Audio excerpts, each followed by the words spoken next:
შინაგან საქმეთა სამინისტრო 7 მილიონად იმ პროგრამას ყიდულობს, რომლითაც მოქალაქეების ტელეფონებში არსებულ ინფორმაციაზე სრული ცდომა ექნება. ახლა გომელაურმა უნდა მოასწროს და ლიცენზია შეიძინოს. ისრაელში დაფუძნებულმა კომპანიამ შსს გააფრთხილა, რომ სასწრაფოდ შეიძინონ ლიცენზია, თორემ კომპანიას შესაძლოა საქართველოში აღჭურვილობის გაყიდვა ნებისმიერ მომენტში აეკრძალოს. ეს შსს-ში გაგზავნილ წერილში წერია. რატომ შეიძლება აკრძალონ საქართველოსთვის პროგრამის მიყიდვა? ექსპერტები ეჭვობენ, რომ ეს სახელმწიფოს მიერ პროგრამის პარტიული მიზნებისთვის გამოყენებას უკავშირდება. სახელმწიფო საკუთარი ამ ტექნიკური შესაძლებლობების დისკრედიტაციას აკეთებს, როგორც ეროვნულ, ისე საერთაშორისო დონეზე და იყენებს ფაქტობრივად უსაფრთხოების სექტორის რესურსებს, ოპერატიულ ტექნიკურ რესურსებს პარტიის ინტერესების. საბოლოოდ არ გვიკვირდება ჩვენ, რომ იმ პარტნიორმა ქვეყნებმა, რომლებმაც სახელმწიფოს აძლევდნენ დღემდე კიდე არის გარკვეული შემორჩენილი გარკვეული კონტაქტები იმისთვის, რომ მსგავსი განვითარებული პროგრამული უზრუნველყოფები შეიძინონ, ეს გზები დაიკეტოს. პროგრამას გომელაური 2024 წლის მაისიდან იყენებს. აქამდე თუ 5 მოწყობილობა არსებობდა, ახლა პოლიციას სურს კიდევ 2 დაამატოს და კომპიუტერულ მონაცემებზე მეტი წვდომა მიიღოს. დემონსტრანტებისთვის ჩამორთმეული ტელეფონების დაჰაკვის და გაშიფრის საშუალება სავარაუდოდ სწორედ კომპანია Celebrities პროგრამა იყო. ექსპერტები ფიქრობენ, რომ არსებობს რისკი პოლიციამ კრიმინალთან ბრძოლის ნაცვლად პროგრამა აქტივისტების დევნისთვის გამოიყენოს.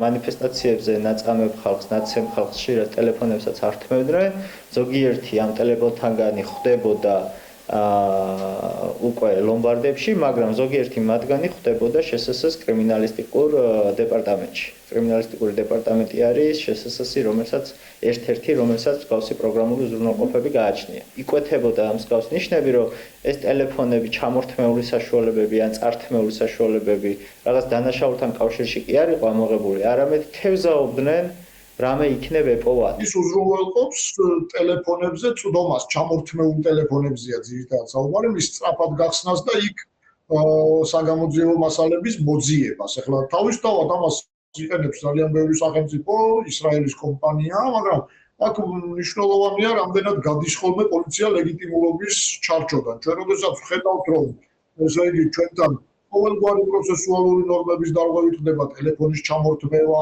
ვთქვათ, დასაკითხად გადაყვანა, გამოკითხვა უკვე ვეღარ გაიგებს, საგამოძიებო მოქმედება ტარდება თუ რაღაც ესე იგი უბრალოდ დაშინების ღონისძიება, გასაგებია რისკების შემცველია. რა არის შესაძლებელი Celebrities პროგრამით? ტელეფონებიდან და კომპიუტერებიდან ინფორმაციის მოპოვება, ამოღება, გაშიფრვა, წაკითხვა, მათ შორის ისეთისაც, რომელიც უკვე წაშლილია. წვდომა პროგრამას ნებისმიერ ტელეფონზე შეუძლია. მთავარია ის პოლიციის ხელში აღმოჩნდეს.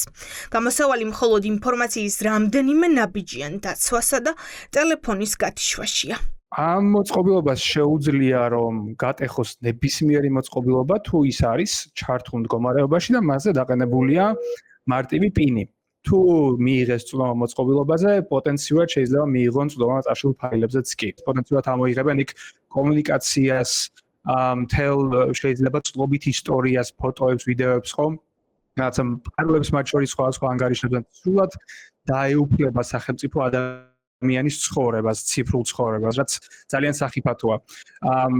თუმცა არსებობს ამისგან თავის დაცვის გზები. ივანიშვილის რეჟიმის ხელში პროგრამის არასათანადოდ გამოყენების რისკი რეალურია.